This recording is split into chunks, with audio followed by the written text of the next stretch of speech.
আসসালামু আলাইকুম। আপনারা যারা মোবাইল ফাইন্যান্সিয়াল সার্ভিস বিকাশ ব্যবহার করেন, বিকাশকে ব্যবহার করে কিভাবে ৬ মাসের কিস্তিতে মোবাইল ফোন কিনতে পারেন সে সম্পর্কে কথা বলব। আপনার বিকাশ অ্যাকাউন্টে যদি লোন সার্ভিসের জন্য এলিজিবল হয়ে থাকে, সেক্ষেত্রে আপনি পে লেটার অপশনের মাধ্যমে বিকাশ একটি পেমেন্ট মাধ্যম হিসেবে ব্যবহার করে আপনি ৬ মাসের কিস্তিতে মোবাইল ফোন কিনতে পারবেন। সেক্ষেত্রে অবশ্যই আপনার Google Play Store থেকে বিকাশ যে অ্যাপ আছে সেই অ্যাপটি ডাউনলোড করতে হবে। Google Play Store এ গিয়ে আপনাকে সার্চ করতে হবে বিকাশ অ্যাপ। বিকাশ অ্যাপ লিখে সার্চ করার পর বিকাশের যে অ্যাপটি আছে সেটা অবশ্যই ডাউনলোড করা থাকতে হবে এবং আপডেট করা থাকতে হবে। সেক্ষেত্রে বিকাশ অ্যাপটি ওপেন করবেন। বিকাশ অ্যাপটি ওপেন করার পর ৫ সংখ্যার গোপন পিন নাম্বারের মাধ্যমে বিকাশ অ্যাকাউন্টে লগইন করবেন। আপনার বিকাশ অ্যাকাউন্টে লগইন করার পর আরও দেখুন যে অপশনটি দেখতে পাবেন, এখানে ক্লিক করবেন। এখানে ক্লিক করার পর লোন সার্ভিসটি দেখতে পাবেন, লোনের উপর ক্লিক করবেন। লোনের উপর ক্লিক করার পর আপনার বিকাশ অ্যাকাউন্টে যদি লোন সার্ভিসের জন্য এলিজিবল হয়ে থাকেন, সেক্ষেত্রে অবশ্যই আপনি বর্তমান লোন লিমিট দেখতে পাবেন। বিকাশ থেকে সিটি ব্যাংকের সাহায্যে ৳৩০,০০০ পর্যন্ত লোন দেওয়া হয়। আপনার বিকাশ অ্যাকাউন্টে যদি লোন সার্ভিসের জন্য এলিজিবল হয়ে থাকেন, সেক্ষেত্রে আপনার বর্তমান লোন লিমিট দেখতে পাবেন। আপনার লোন লিমিট যদি ১০,০০০, ১৫,০০০ কিংবা ২০,০০০, ২৫,০০০, ৳৩০,০০০ হয়ে থাকে, সেক্ষেত্রে আপনি অবশ্যই পে লেটারের মাধ্যমে পেমেন্ট করে আপনি কিস্তিতে মোবাইল ফোন কিনতে পারবেন। সো আপনার লোন লিমিট কত টাকা সেটা এখান থেকে দেখে নিবেন। বিকাশের লোন লিমিটটি কিভাবে নির্ধারণ করা হয় সেটা হচ্ছে আপনার বিকাশ অ্যাকাউন্টের ইউজারের উপর ডিপেন্ড করে আপনি বিকাশ কতটুকু ব্যবহার করছেন, বিকাশের মাধ্যমে কি লেনদেন করছেন, আপনার লেনদেনের উপর ডিপেন্ড করে আপনাকে বিকাশের লোন লিমিটটি নির্ধারণ করা হয়।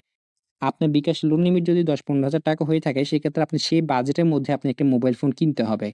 আপনার লোন লিমিট যদি থেকে থাকে, সেক্ষেত্রে আপনাকে ১ম এ পেমেন্ট অপশন যেতে হবে। সো আপনি দোকানে গিয়ে বিকাশের মাধ্যমে পেমেন্টটি আপনাকে করতে হবে।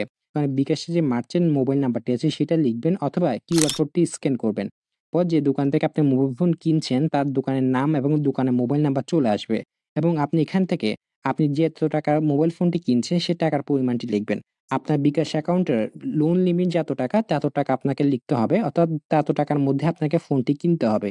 এখানে আপনি নিচে পে লেটার অপশনটি দেখতে পাবেন। পে লেটার এর উপরে ক্লিক করবেন। পে লেটার এর উপরে ক্লিক করার পর এগিয়ে যান অপশনে ক্লিক করবেন। এগিয়ে যান উপর ক্লিক করার পর আপনি এখানে ৩ টি অপশন দেখতে পাবেন। সেটা হচ্ছে ৭ দিনে যদি আপনি পরিশোধ করতে চান, সেক্ষেত্রে আপনাকে কোনো ইন্টারেস্ট দিতে হবে না। আপনি যদি ৬ মাসে ৬ টি কিস্তির মাধ্যমে পরিশোধ করতে চান, সেক্ষেত্রে ৬ মাসে পরিশোধ করুন। এখানে ক্লিক করবেন। ৩ মাসের কিস্তি কোন মাসে আপনাকে পরিশোধ করতে হবে সেটা আপনি এখানে দেখতে পাবেন। আপনি আপনাকে ৯% ইন্টারেস্টে সহ আপনাকে এই টাকাটা পরিশোধ করতে হবে ৬ মাসের মধ্যে। সো আপনি এগিয়ে যান এ ক্লিক করবেন। বিকাশ অ্যাকাউন্টের পিন নাম্বারটি লিখে কনফার্ম করবেন। এগিয়ে যান উপর ক্লিক করার পর আপনাকে পেমেন্টটি সম্পূর্ণ করতে হলে আপনাকে এই ট্যাপ করে হোল্ড করে ধরে রাখতে হবে। এভাবে খুব সহজে আপনারা বিকাশের মাধ্যমে পে লেটার অপশনটি ব্যবহার করে কিস্তিতে মোবাইল ফোন অথবা যেকোনো গ্যাজেট চাইলে কিনতে পারবেন।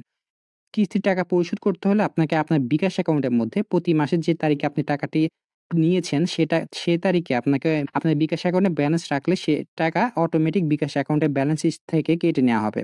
আশা করছি ভিডিওটি আপনার কাছে ভালো লেগেছে। ভিডিওটি যদি আপনার কাছে ভালো লেগে থাকে এই চ্যানেলটিকে সাবস্ক্রাইব করতে পারেন। পাশে থাকা বেল আইকনে ক্লিক করতে পারেন। ধন্যবাদ।